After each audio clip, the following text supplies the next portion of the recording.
everyone, welcome to my channel We Will Win Victory Classes। तो आपको पता है इस चैनल से हम डायरेक्टली एनसीईआरटी बुक से पढ़ रहे हैं। तो बहुत सारे बच्चों को ही बोरिंग लगता है कि डायरेक्टली बुक से पढ़ना, मैम को छोटे नोट्स से या शॉर्टकट से पढ़ाना चाहिए।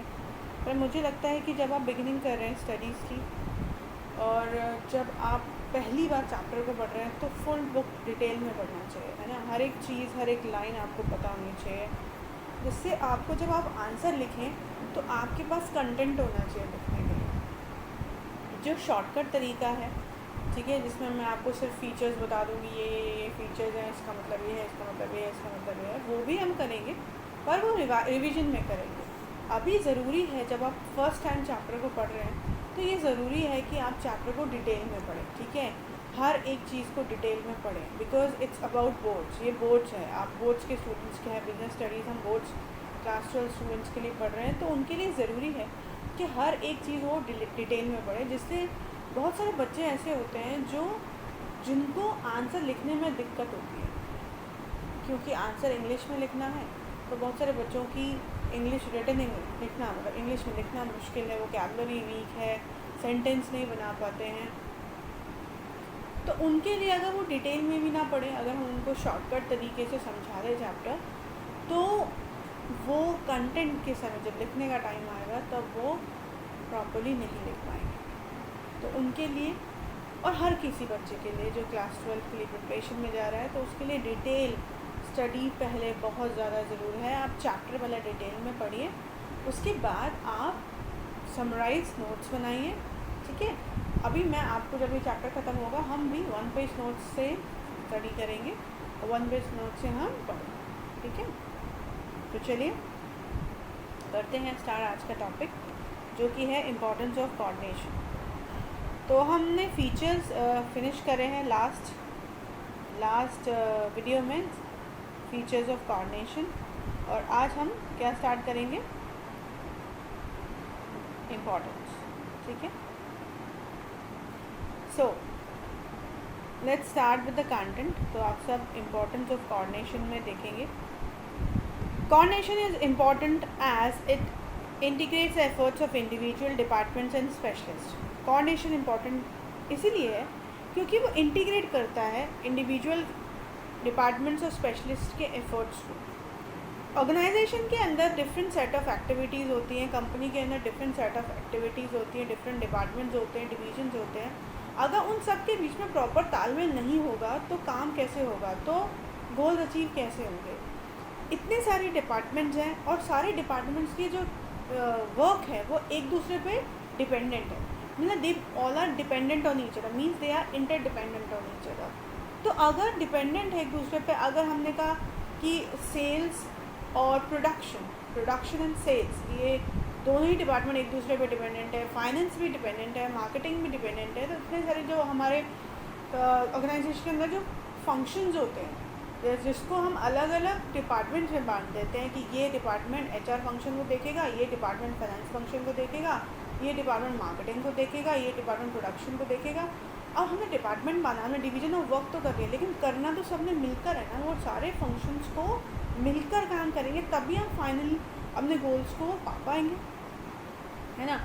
तो स्कूल की अगर हम तरक्की की, अगर हम स्कूल का एग्जाम्पल है, हम स्कूल में एक साइंस डिपार्टमेंट है, कॉमर्स है, ह्यूमैनिटीज़ है, लेकिन सिर्फ ह्यूमैनिटीज़ के काम करने से या ह्यूमैनिटीज़ के स्टूडेंट्स का अच्छा परफॉर्म करने से स्कूल की तरक्की नहीं होगी। स्कूल चाहेगा कि उसका प्राइमरी लेवल भी अच्छा चले, उसका सेकेंडरी लेवल भी अच्छा चले, सीनियर सेकेंडरी भी अच्छा चले, ठीक है। तो जो भी उसके लेवल्स हैं, डिफरेंट लेवल्स हैं स्कूल में, वो सारे लेवल्स अच्छे से काम करें, वो सारे डिपार्टमेंट्स अच्छे से काम करें, कॉमर्स डिपार्टमेंट भी, साइंस डिपार्टमेंट भी, ह्यूमैनिटीज़ डिपार्टमेंट भी। तो हर एक डिपार्टमेंट को अच्छा काम करेंगे, तभी स्कूल की तरक्की होगी, तभी स्कूल का डेवलपमेंट होगा, तभी स्कूल की गुडविल अच्छी होगी, है ना। सो बुक में देखेंगे, the primary reason for coordination is that departments and individual in the organisation are interdependent. तो ये मैंने आपको बताया कि क्या, कि जो डिपार्टमेंट्स हैं, इंडिविजुअल्स हैं ऑर्गेनाइजेशन में, वो उनका जो काम है वो एक दूसरे पे डिपेंडेंट है। That is that depend on each other for information and resources to perform their respective activities. वो क्यों डिपेंडेंट है, किसी को किसी से इंफॉर्मेशन चाहिए, किसी को किसी से रिसोर्स चाहिए, है ना। तो सब एक दूसरे पर डिपेंडेंट है किसी ना किसी चीज़ के लिए, है ना. Thus managers need to reconcile differences in approach, timing, effort or interest. At the same time, there is a need to harmonize individual goals and organizational goals. तो क्या ज़रूरत है, क्या ज़रूरी है मैनेजर्स के लिए? वो चाहता है कि जो भी डिफरेंसेस हैं अप्रोचेज में उसको वो रिकनसाइल करे, उसको सही करे और मिलकर, सब मिलकर हार्मोनाइज होके ऑर्गेनाइजेशन के गोल को अचीव करे, है ना.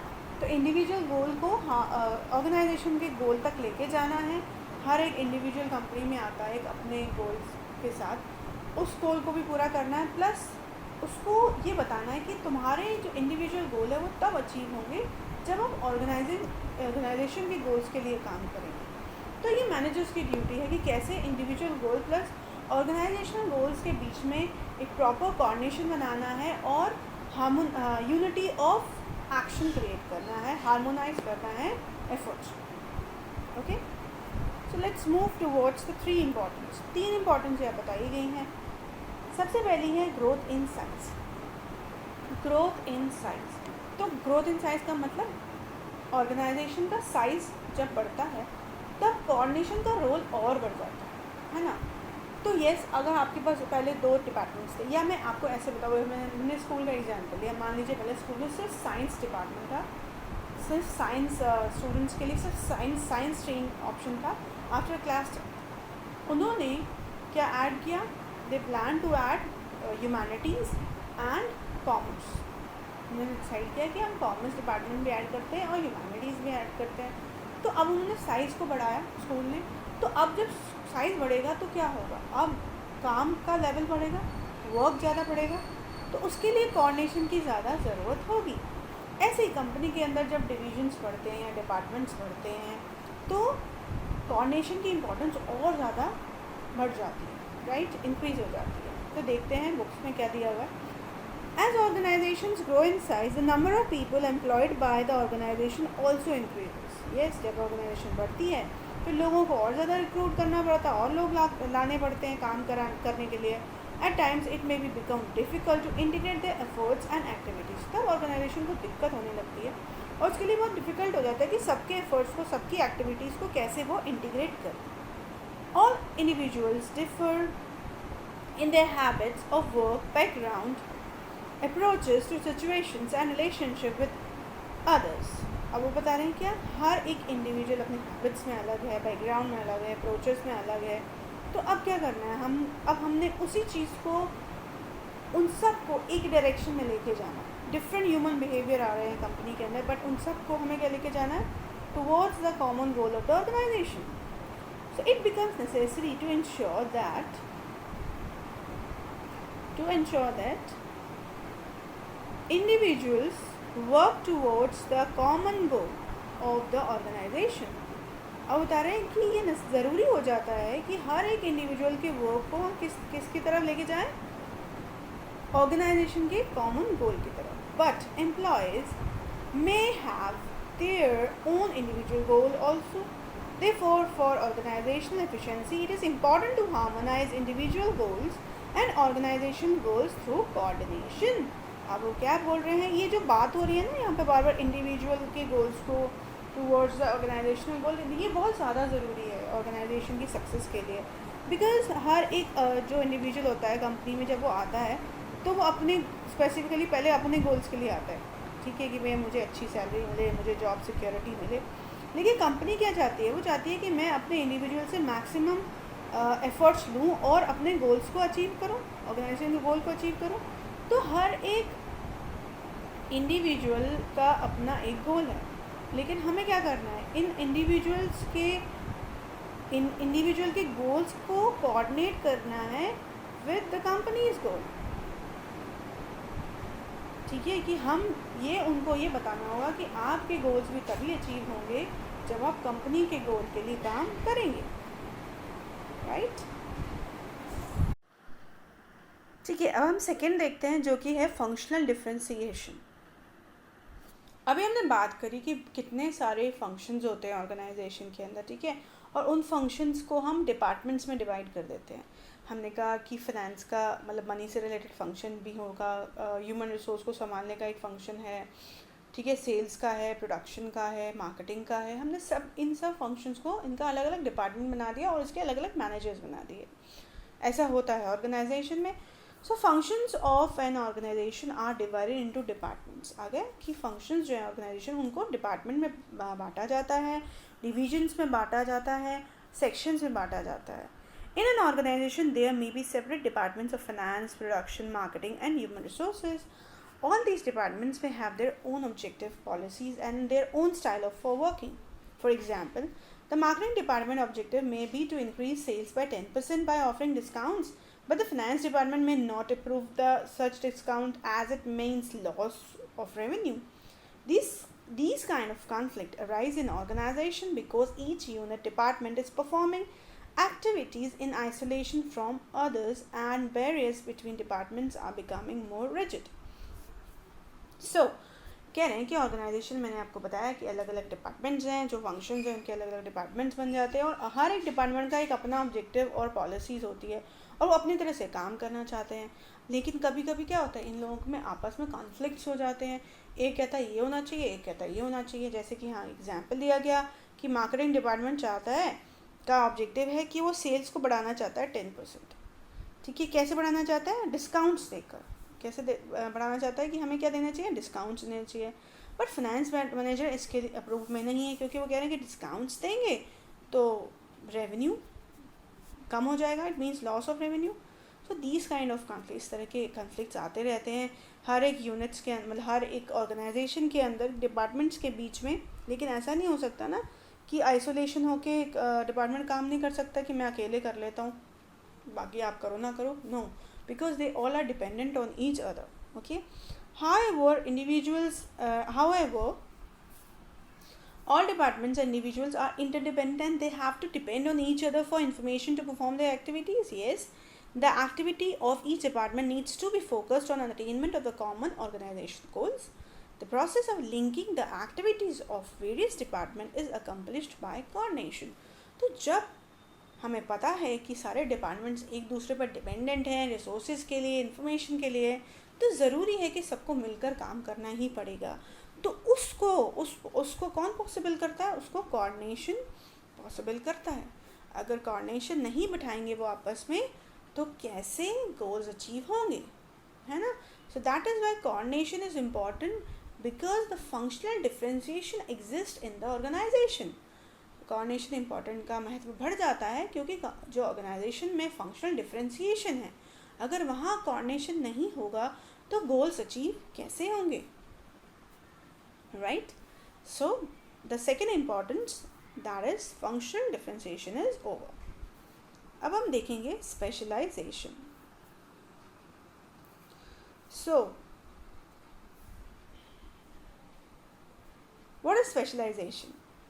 स्पेशलाइजेशन क्या है? Modern organizations are characterized by a high degree of specialization. Specialization arises out of the complexities of modern technology and diversity of tasks to be performed. So what is specialization? किसी भी particular activity में या function में expert होना, ठीक है। आपको अगर आपने finance में MBA करी है तो आप उसके क्या बन गए? आप उसके स्पेशलिस्ट बन गए, ओके। सो अब जो मॉडर्न ऑर्गेनाइजेशन है वो अपने अंदर स्पेशलाइजेशन को लेके आ रही हैं। वो चाहती हैं कि हमारे पास सारे स्पेशलिस्ट हों, स्पेशलाइजेशन हो हमारी हर एक्टिविटी के अंदर। सो वो कह रहे हैं specialisation arises out of the complexities of modern technology and the diversity of task to be performed. Organisation therefore need to employ a number of specialist. चाहती हैं कि हम दूसरों से अलग हों, हम कंपटीशन में आगे रहें। तो ऑर्गेनाइजेशन चाहती हैं कि हम मॉडर्न टेक्नोलॉजी को यूज़ करें, हम चीज़ों को बेस्ट तरीके से करें, तो उसके लिए वो स्पेशलिस्ट को हायर करती हैं।